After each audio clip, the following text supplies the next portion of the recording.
ಎಲ್ರಿಗೂ ನಮಸ್ಕಾರ. ನನ್ನ ಹೆಸರು ಗೌರೀಶ್. ನೀವು ನೋಡ್ತಿದ್ರು ಕನ್ನಡ ಲೇಡೀಸ್ ಟೈಲರ್ ಚಾನಲ್. ನಿಮಗೆ last 2 videos plain blouse cutting ಮಾಡೋದು ಯಾವ ರೀತಿ ಅಂತ ತೋರಿಸ್ಕೊಟ್ಟಿದ್ದೀನಿ. ಪಾರ್ಟ್ 1, ಪಾರ್ಟ್ 2 ಕಂಪ್ಲೀಟ್ ಡೀಟೇಲ್ಸ್ನ ಎಕ್ಸ್ಪ್ಲೇನ್ ಮಾಡಿದ್ದೀನಿ. ಎಲ್ರಿಗೂ ಅರ್ಥ ಆಗಿದೆ ಅಂದ್ಕೊಂಡಿದ್ದೀನಿ. ಈ ವಿಡಿಯೋದಲ್ಲಿ ನಿಮಗೆ ಸ್ಟಿಚಿಂಗ್ ಮಾಡೋದು ಯಾವ ರೀತಿ ಅಂತ ತೋರಿಸ್ಕೊಡ್ತೀನಿ. ಪ್ಲೇನ್ ಬ್ಲೌಸು ಇದರಲ್ಲೂ ನಿಮಗೆ ಪಾರ್ಟ್ ವೈಸ್ ಇರುತ್ತೆ. ಪಾರ್ಟ್ 1, 2, 3, 4 ಈ ರೀತಿ.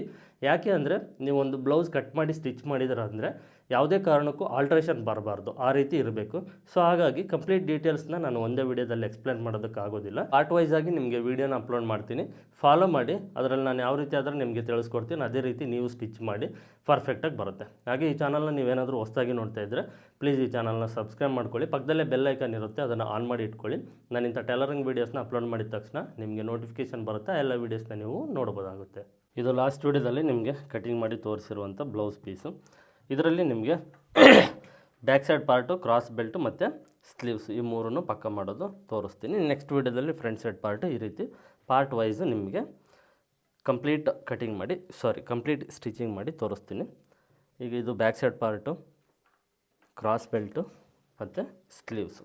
ಇದರಲ್ಲಿ ಒಂದೊಂದಾಗಿ ಸ್ಟೆಪ್ ಬೈ ಸ್ಟೆಪ್ಪು ಯಾವ ರೀತಿ ನಾವು ಸ್ಟಾರ್ಟಿಂಗಿಂದ ಸ್ಟಿಚ್ ಮಾಡಬೇಕು ಅನ್ನೋದು ನಿಮಗೆ ಎಕ್ಸ್ಪ್ಲೇನ್ ಮಾಡ್ತೀನಿ. ಫಸ್ಟು ಬ್ಯಾಕ್ ಸೈಡ್ ಪಾರ್ಟ್ ತೊಗೊಳ್ಳಿ. ಈಗ ನಾನು ನಿಮ್ಗೆ ತೋರಿಸ್ಕೊಡ್ತಾ ಇರೋದು plain blouse. Plain blouse stitching ಯಾವ ರೀತಿ ಮಾಡಬೇಕು ಅದೇ ರೀತಿನ ತೋರಿಸ್ಕೊಡ್ತೀನಿ. ಫಸ್ಟು ರೌಂಡ್ ನೆಕ್ಕು. ನಾವು ಈ ರೌಂಡ್ ನೆಕ್ ಏನಿದೆ, ಈ ರೌಂಡ್ ನೆಕ್ಕು ಈ ರೀತಿ ಮಾರ್ಕರಿಂದ ಮಾರ್ಕ್ ಮಾಡಿಕೊಂಡು ನಮಗೆ ಬ್ರಾಡ್ ನೋಡ್ಕೊಳ್ಬೇಕು, ಎಷ್ಟು ಬೇಕಾಗುತ್ತೋ ನೋಡಿಕೊಂಡು ಅದರ ಮೇಲೆ ನಾವು ಫಸ್ಟ್ ರೌಂಡ್ ನೆಕ್ ಅನ್ನೋದು ಕಟ್ ಮಾಡ್ಕೊಳ್ಬೇಕು. ರೌಂಡು ಇಲ್ಲ ಸ್ಕ್ವಯರು. ಆಲ್ಮೋಸ್ಟ್ ಪ್ಲೈನ್ ಬ್ಲೌಸ್ಗೆ ರೌಂಡ್ ನೆಕ್ಕೆ ಸೂಟ್ ಆಗೋದು. ರೌಂಡ್ ನೆಕ್ ಇದ್ದರೆ ಬೆಟರ್ ಇರುತ್ತೆ. ನಿಮ್ಮ ಚಾಯ್ಸು ಯಾವ್ದು ಬೇಕು ಆ ನೆಕ್ ನೀವು ಕಟ್ ಮಾಡ್ಕೊಳ್ಬೋದು. ಮೇಲ್ಗಡೆ ನೆಕ್ ವಿಡ್ತ್ ಹತ್ರ 1/4 ಇಂಚ್ ಮಾರ್ಜಿನ್ ಬಿಡಬೇಕು. ನೋಡಿ, ಇಲ್ಲಿ 1/4 ಇಂಚು ಮಾರ್ಜಿನ್ ಬಿಟ್ಟು ಕಟ್ ಮಾಡ್ಕೊಳ್ಬೇಕು.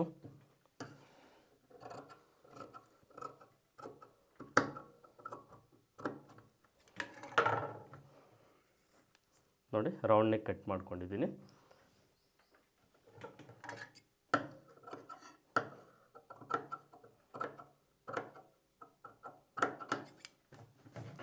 ಓಕೆನಾ?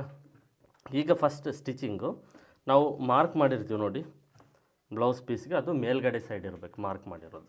ಇಲ್ಲಿ 1.5 ಇಂಚು ಪ್ಲೈನ್ ಬ್ಲೌಸ್ಗೆ ನಾವು 1.5 ಇಂಚ್ ಮಾರ್ಜಿನ್ ತೊಗೊಂಡಿದ್ದೀವಲ್ವ, ಅದನ್ನು ಈ ರೀತಿ 3/4 ಇಂಚು ಫಸ್ಟು ಈ ಮಾರ್ಕ್ ಏನಿದೆ ಆ ಮಾರ್ಕ್ ಹತ್ರ ಫೋಲ್ಡ್ ಮಾಡಿ ಅದನ್ನು ಮತ್ತೆ ಈ ರೀತಿ ಇನ್ನೊಂದು ಫೋಲ್ಡ್ ಮಾಡಬೇಕು. ಡಬಲ್ ಫೋಲ್ಡ್ ಮಾಡಿಕೊಂಡು ಇದಕ್ಕೆ ನಾವು ದೊಡ್ಡ ಹೊಲಿಗೆನ ಹಾಕ್ಕೊಳ್ಬೇಕು. ಯಾಕೆಂದರೆ ಮತ್ತೆ ನಾವು ಎಮ್ಮಿಂಗ್ ಮಾಡಿದಾಗ ಅದು ನಮಗೆ ರಿಮೂವ್ ಮಾಡೋದಕ್ಕೆ ಈಸಿ ಇರುತ್ತೆ.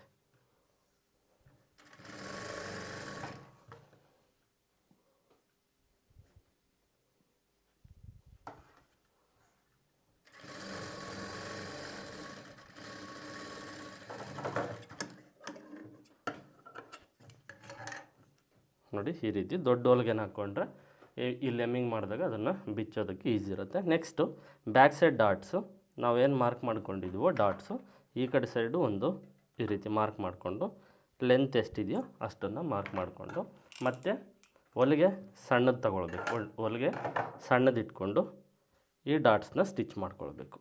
ಫೋಲ್ಡ್ ಮಾಡಿ ಈ ರೀತಿ ಇಲ್ಲಿ 1/2 ಇಂಚು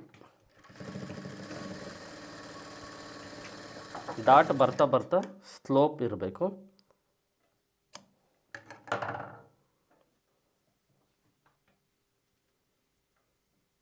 ಕಾಣಿಸ್ತಾ ಇದೆಯಲ್ವ? ಈ ರೀತಿ ಸ್ಲೋಪ್ ಇರಬೇಕು. ಫಸ್ಟ್ ಇಲ್ಲಿ ರಫ್ ಮಾಡಬೇಕು, ಮತ್ತು ಒಂಚೂರು ಹಿಂದೆ ರಫ್ ಮಾಡಿ ಇದನ್ನು ಹೊಲಿಗೆನ ರಿಮೂವ್ ಮಾಡಬೇಕು. ಈ ರೀತಿ ನಮಗೆ ಸ್ಲೋಪ್ ಇರಬೇಕು.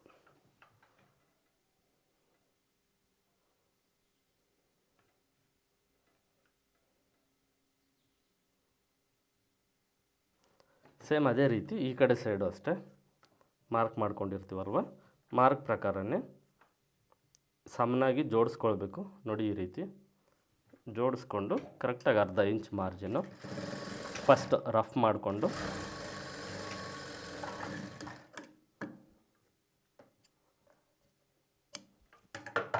ಸ್ಲೋಪಾಗಿ ನಾವು ಸ್ಟಿಚ್ ಮಾಡ್ಕೊಳ್ಬೇಕು. ಇಲ್ಲಿ ಇಷ್ಟು ಬ್ಯಾಕ್ ಸೈಡ್ ಪಾರ್ಟ್ ಕಂಪ್ಲೀಟ್ ಆಗುತ್ತೆ. ಇದಕ್ಕಿನ್ನು ನೆಕ್ಕಿಗೆ ಪೈಪಿಂಗು ಇಲ್ಲ ಎಮ್ಮಿಂಗ್ ಮಾಡಬೇಕು, ಅಷ್ಟು ಮಾತ್ರ ಇರುತ್ತೆ. ಪ್ಲೈನ್ ಬ್ಲೌಸಲ್ಲಿ ಇಷ್ಟೇ, ತುಂಬ ಸಿಂಪಲ್, ತುಂಬ ಈಸಿ ಇರುತ್ತೆ. Next sleeves. ಸ್ಲೀವ್ಸು ಫಸ್ಟು ನಾವು ಆಪೋಸಿಟಲ್ಲಿ ಹಾಕ್ಕೊಳ್ಬೇಕು, ಇದು ತುಂಬ ಇಂಪಾರ್ಟೆಂಟು.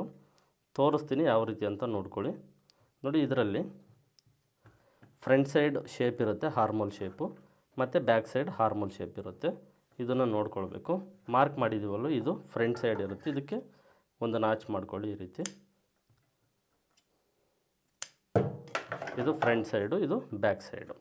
ಇದರಲ್ಲಿ ಫಸ್ಟು ಮಾರ್ಕ್ ಇರೋದನ್ನು ಈ ರೀತಿ ಮೇಲ್ಗಡೆ ಇಟ್ಕೊಂಡು ಇದನ್ನು ರಿವರ್ಸ್ ಮಾಡ್ಕೊಳ್ಬೇಕು.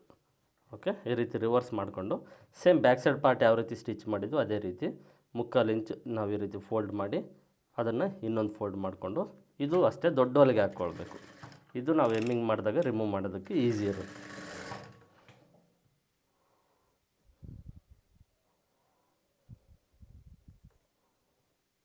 ಕರೆಕ್ಟಾಗಿ ಜೋಡಿಸ್ಕೊಂಡು ಸ್ಟಿಚ್ ಮಾಡ್ಕೊಳ್ಳಿ.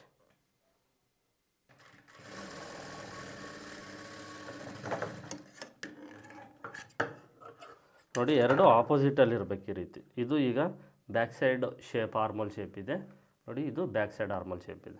ಫ್ರಂಟ್ ಸೈಡ್ ಈ ಕಡೆ ಸೈಡ್ ಇದೆ, ಇಲ್ಲಿ ಈ ಕಡೆ ಸೈಡ್ ಇದೆ. ಈ ರೀತಿ ತಗೊಂಡ್ರೆ ಆಪೋಸಿಟಲ್ಲಿ ಎರಡು ಫ್ರಂಟ್ ಸೈಡ್ ಈ ಕಡೆ ಇರಬೇಕು, ಎರಡು ಬ್ಯಾಕ್ ಸೈಡ್ ಆರ್ಮಲ್ ಶೇಪ್ ಈ ಕಡೆ ಇರಬೇಕು. ಇದರಲ್ಲಿ ಏನಾದರೂ ಕನ್ಫ್ಯೂಸ್ ಮಾಡ್ಕೊಂಡಿದ್ದೀರ ಅಂದರೆ ಮತ್ತೆ ಹೊಲಿಗೆನ ಬಿಚ್ಚಿ ಮತ್ತೆ ಸ್ಟಿಚ್ ಮಾಡಬೇಕಾಗುತ್ತೆ. ಸ್ಲೀವ್ ಅಟ್ಯಾಚ್ ಮಾಡುವಾಗ ಎರಡು ಫ್ರಂಟ್ ಸೈಡ್ ಬರ್ಬೋದು, ಇಲ್ಲ ಎರಡು ಬ್ಯಾಕ್ ಸೈಡ್ ಬರ್ಬೋದು. ಇಲ್ಲಿ ಆಪೋಸಿಟಲ್ಲಿ ಹಾಕ್ಕೊಂಡ್ರೆ ಮಾತ್ರ ನಿಮಗೆ ಪರ್ಫೆಕ್ಟಾಗಿ ಬರುತ್ತೆ. ಯಾವ ರೀತಿ ತೋರಿಸಿದ್ದೀನೋ ಆ ರೀತಿ ಆಪೋಸಿಟಲ್ಲಿ ಕ್ಲಾತ್ನ ಹಾಕ್ಕೊಂಡ ನಂತರನೇ ಸ್ಟಿಚ್ ಮಾಡಬೇಕು. ಲೈನಿಂಗ್ ಆದರೂ ವಿತೌಟ್ ಲೈನಿಂಗ್ ಆದರೂ ನಿಮಗೆ ಇದೇ ಮೆಥಡೇ ಇರುತ್ತೆ. ಇಲ್ಲಿಗೆ ಸ್ಲೀವ್ಸು ಮತ್ತು ಬ್ಯಾಕ್ ಸೈಡ್ ಪಾರ್ಟ್ ಎರಡು ಕಂಪ್ಲೀಟ್ ಆಯಿತು. Next cross belt. Cross belt ನಾನು ನಿಮಗೆ ಕಟಿಂಗ್ ಮಾಡುವಾಗ 2 ಪೀಸ್ ಮಾತ್ರ ಕ್ರಾಸ್ ಬೆಲ್ಟ್ ಕಟ್ ಮಾಡಿ ತೋರಿಸಿದ್ದೀನಿ. ಸೊ ಅದೇ ಮೆಜರ್ಮೆಂಟ್ಗೆ ಇನ್ನೂ 2 ಪೀಸು ಕ್ರಾಸ್ ಬೆಲ್ಟ್ನ ನಾವು ಕಟ್ ಮಾಡ್ಕೊಳ್ಬೇಕು. ಕನಿಷ್ಠ ಪಕ್ಷ 4 ಪೀಸ್ ಇರಲೇಬೇಕು. ನಮಗೆ ಸ್ಟಿಫ್ನೆಸ್ ಬೇಕು, ತುಂಬ ಸ್ಟಿಫ್ನೆಸ್ ಇರಬೇಕು ಅಂದರೆ ಇನ್ನೂ 2 ಪೀಸ್ ಕಟ್ ಮಾಡ್ಕೊಳ್ಬೇಕು. ಸೊ ಹಾಗಾಗಿ Arvind tip top cloth rate ಇರುತ್ತೆ ಅಂತ ಎಲ್ಲರೂ 75-80 ಸೆಂಟಿಮೀಟರ್ ತೊಗೊಳ್ತಾರೆ.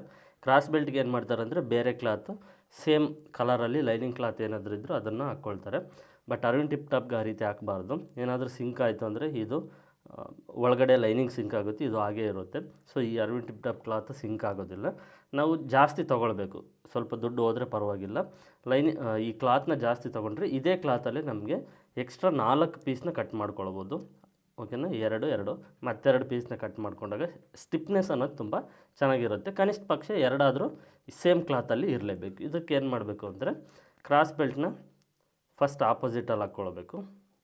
ಈ ರೀತಿ ಓಪನ್ ಮಾಡಿಕೊಂಡು ನೋಡಿ, ಈ ರೀತಿ ಆಪೋಸಿಟಲ್ಲಿ ಹಾಕ್ಕೊಳ್ಳಿ. ಇದ್ರ ಮೇಲ್ಗಡೆ ಮತ್ತೆ ಒಂದೊಂದು ಪೀಸ್ನ ತಗೊಳ್ಬೇಕು.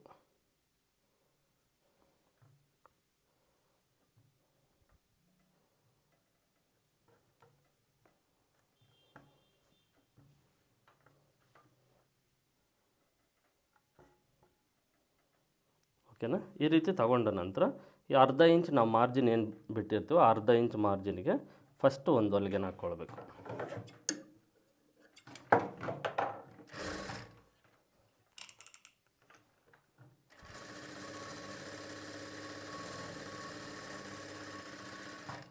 ಆಪೋಸಿಟಲ್ಲಿ ಇರಬೇಕು, ಇದನ್ನು ಯಾವುದೇ ಕಾರಣಕ್ಕೂ ಮರಿಬಾರ್ದು.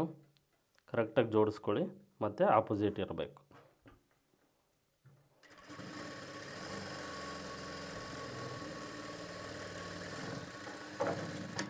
ಈ ರೀತಿ ಸ್ಟಿಚ್ ಮಾಡಿಕೊಂಡ ನಂತರ ಮೇಲ್ಗಡೆ ಇರುವಂಥ ಒಂದು ಲೇಯರ್ ಪೀಸ್ನ ಈ ರೀತಿ ರಿವರ್ಸ್ ಮಾಡ್ಕೊಳ್ಳಿ. ರಿವರ್ಸ್ ಮಾಡಿಕೊಂಡು ಒಂದು 1/4 ಇಂಚ್ ಮಾರ್ಜಿನ್ಗೆ ಒಂದು ಹೊಲಿಗೆ ಹಾಕ್ಕೊಳ್ಳಿ, ಅಂದರೆ ಒಂದು ಪಾಯಿಂಟ್ ಹೆಡ್.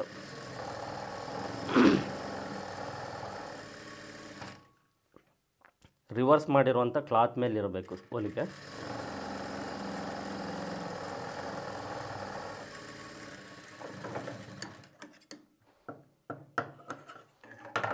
ನೋಡಿ, ಈ ರೀತಿ ರಿವರ್ಸ್ ಮಾಡ್ಕೊಳ್ತೀವಲ್ವ ಆ ಕ್ಲಾತ್ ಮೇಲೆ ಹೊಲಿಗೆನ ಹಾಕ್ಕೊಳ್ಬೇಕು.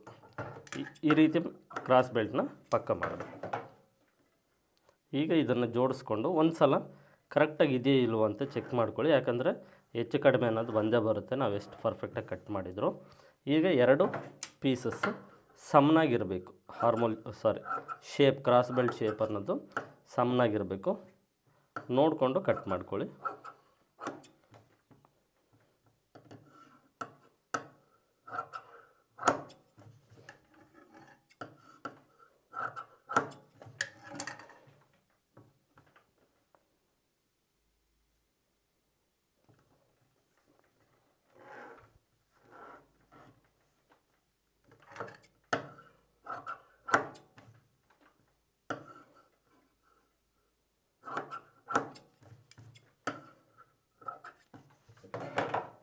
ಈಗ ಕ್ರಾಸ್ ಬೆಲ್ಟ್ ರೆಡಿ ಆಯಿತು. ಈ ರೀತಿ ನಾವು ಕ್ರಾಸ್ ಬೆಲ್ಟು ಮತ್ತು ಸ್ಲೀವ್ಸು ಬ್ಯಾಕ್ ಸೈಡ್ ಪಾರ್ಟು ಈ ಮೂರನ್ನು ಈ ರೀತಿ ರೆಡಿ ಮಾಡ್ಕೊಳ್ಬೇಕು. ಅರ್ಥ ಆಗಿದೆ ಅಂದ್ಕೊಂಡಿದ್ದೀನಿ.